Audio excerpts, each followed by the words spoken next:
I think halfway through the first film, Stanley starts second guessing. Maybe we messed with the wrong guy, you know. Right. But at Yeah. that point, it's too late.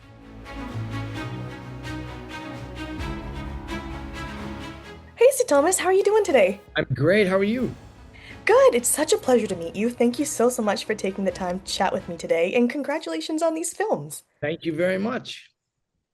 I love how this story is told over the course of two films because it allows us to see this narrative grow over time with the characters and to kind of see this chain of events unfold in full. I also really enjoy it this way that we get to see the characters change. Stanley, in specific, kind of changes from having more or less a random motive for Alex in chapter one to more revenge in chapter two. I'm curious, did you approach Stanley any differently as you went from filming scenes in chapter one to chapter two? Well, what a well stated question, and it's something that I've been trying to express through my day today. But um, there's some things that we have in common. The two characters, myself and Ryan Phillippe, he plays Danny, I play Stanley, and that's the fact that we both are trying to protect those that we love. And um, in chapter one, I'm trying to take something away from him. And in chapter two, he takes something away from me. And that's when it becomes very personal for Stanley at that point. So I think the energy shifts at that point, and the stakes are certainly raised. Um, Stanley's a survivalist. He is the leader of an off-grid compound that's on the brink of extinction, and he's willing to do whatever it takes to um, help sustain this village, if you will. Even though he's capable of doing bad things, he's not necessarily a bad guy, and I found that to be very interesting in terms of playing the heavy.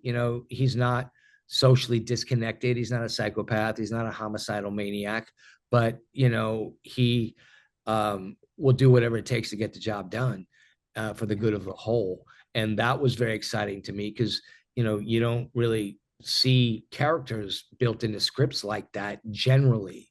There are evil characters for the sake of being evil, but I think Stanley has a pure motive, and I think um, the survival instinct really kicks in for all of us. It's very human, and being able to inject that humanity into my character was something I really look forward to doing. And I like playing flawed characters anyway, broken, flawed characters, and trying to find a grounded um, sort of likability when you can is important. And I had a lot of fun with it.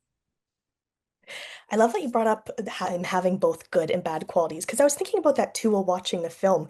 And there's a scene specifically in chapter two when Stanley stands up and he's giving that speech in front of the entire community. And I got to thinking that, as an audience member, clearly I'm seeing the more negative, maybe violent qualities that Stanley possesses, but there's clearly a reason why people like Wayne have looked up to him in his past. Do you find that he possesses both good and bad leadership qualities, and what do you think those would be for Stanley?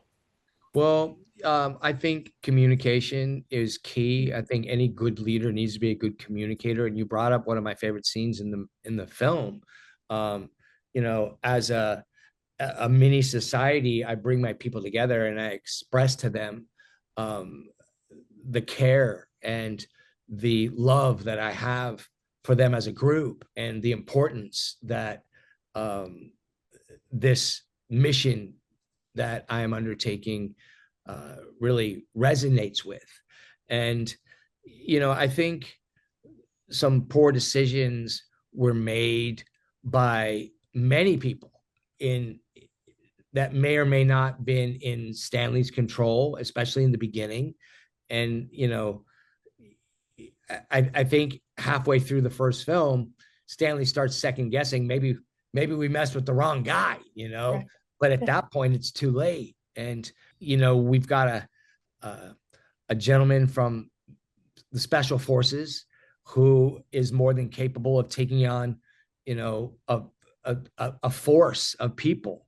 And um, my character Stanley being a survivalist, a hunter, um, somebody that is trained in his own way to kill or be killed.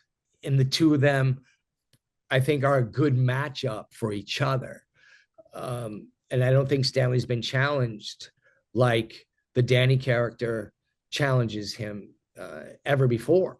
So what was supposed to be sort of a simple um, kidnapping turns out to be the mistake of his life, and that's what the movie turns into. Absolutely. That comes through so well because, like you said, Danny really pushes Stanley to this point that we would assume he's never been to before, and that comes through very clearly, in my opinion, as an audience member for sure. Well, I appreciate you picking up the nuances and really watching the movie, and your questions are great.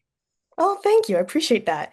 There's actually one other scene that really stood out to me in chapter one when Stanley's sitting with Alex when she first arrives in the cabin, and he's looking through her book of art, and he says to her, "You view the world differently, just like I do." And I felt like for a split second, we almost see that more human side to Stanley trying to make this connection in some way with Alex despite these circumstances. I'm curious if you had any conversations with the director Adam Davidson about that progression of Stanley's patience and grace with Alex throughout chapters one and two. Well, it was important, I think, the story standpoint to have patience with this young girl overall. I think trying to lure her into our environment and showing and expressing why this is a better life was important for all of us as far as the story goes. Um, there's a moment when she tries to escape, and my team of thugs want to go and get her, and I call them off, and I said, "Let her go, let her go." And of course, we're on an island, and there's nowhere for her to go to. But I think he genuinely wants to win her over, and as ridiculous as that might seem, he's far more interested in that taking place than brute force. And time is on Stanley's side.